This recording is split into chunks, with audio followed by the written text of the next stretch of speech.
అబ్బా ఒక పగటి వేళ అయిపోయింది, సరస్వతి వీపు నిప్పెడుతోంది, కాసేపు పడుకుంటానని ఎక్కడ ఉన్నవాడు అక్కడే అలా కింద పడుకుని ఆ ఉత్తరీయం వేసేసుకుని పడుకుని 4 తలకాయల కింద చేతులు పెట్టుకుని గుర్రు పెడతాట.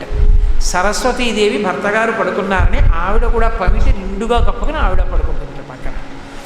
ఒక పగటి వేళ బ్రహ్మగారి ఆయుర్దాయం పూర్తయితే మనకి ఒక కల్పం పూర్తవుతుంది. బ్రహ్మగారికి ఒక పగటి వేళ పూర్తవుతోంది కాబట్టి ఆయన ఇప్పుడు సృష్టిని ఆపుతాడు, ఆపి పడుకుంటాడు. బ్రహ్మగారు అలా నిద్రపోతే ప్రళయం వస్తుంది, ఉన్న జీవులు ఉండవిక. అద్భుతమైనటువంటి వర్షం ప్రారంభమవుతుంది. ఇవాల్టి రాత్రి నుంచి 7వ నాటి రాత్రి దాటిన తర్వాత వాన మొదలవుతుంది. ఆ వాన ఇక ఎడతెరిపి ఉండదు.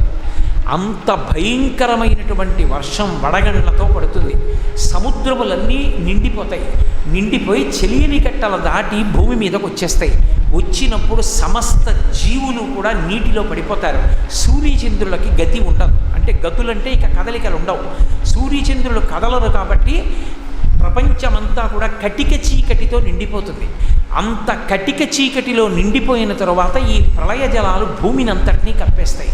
కప్పేసినప్పుడు సమస్త భూతములు మరణిస్తాయి. అదిగో అటువంటి ప్రళయం వచ్చేటటువంటి సమయం ఆసన్నమైంది. 1 వారం రోజులే ఉంది. ఆ వారం రోజుల తరువాత ఎక్కడ ఈ సముద్రపు ఒడ్డున నీకు నేను కనపడ్డానో అక్కడికి నా ఆజ్ఞ చేత ఒక నావ వస్తుంది. ఆ నావలోకి నువ్వు ఎక్కినప్పుడు ఓషధుల మూటలు కొన్నిటిని పెట్టుకో, కొన్ని ధాన్యపు మూటలు పెట్టుకో. ఎక్కడెక్కడ ఉన్నా సప్తర్షులు వచ్చి ఈ ఓడ ఎక్కుతారు. బ్రహ్మాండమైనటువంటి సముద్ర ప్రవాహం వచ్చేస్తుంది. ఇప్పుడు కెరటాలు వస్తాయి. ఆ కెరటాలు వచ్చినప్పుడు తట్టుకోలేవు. అలాగే జాగ్రత్తగా కటిక చీకట్లో ఈ ఓడ ఎటు వెడుతోందో తెలియాలంటే ఒక్కటే ఆధారం. నీ ఓడలో కూర్చున్న సప్తర్షుల శరీరముల నుండి వింత వింత కాంతులు పైకొస్తాయి. ఆ కాంతిలో నీకు కనపడుతుంది ఆ చీకట్లో సముద్రం.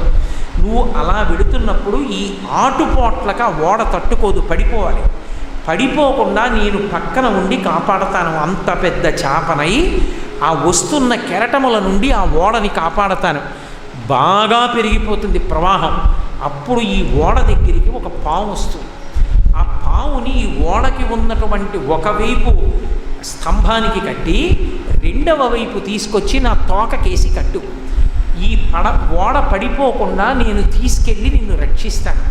రక్షించి ఏం చేస్తానో నువ్వు చూద్దువాలి. కాబట్టి ఆ సమయానికి ఎలా కాపాడడానికి అవకాశం ఉంటుందో ఆ రూపాన్ని ధరించాడు. అందుకని మత్స్యావతారం వచ్చింది.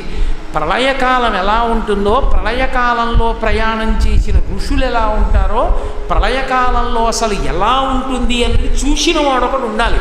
వాడి ద్వారా అందాలి. ఇది అందడానికి అంతటి మహాభక్తి తత్పరుడైనటువంటి ఆ సత్యవ్రతుడనేటటువంటి రాజు ద్వారా మత్స్యావతార వైభవాన్ని లోకానికి అందించడానికి మత్స్యమూర్తి అయి వచ్చాడు.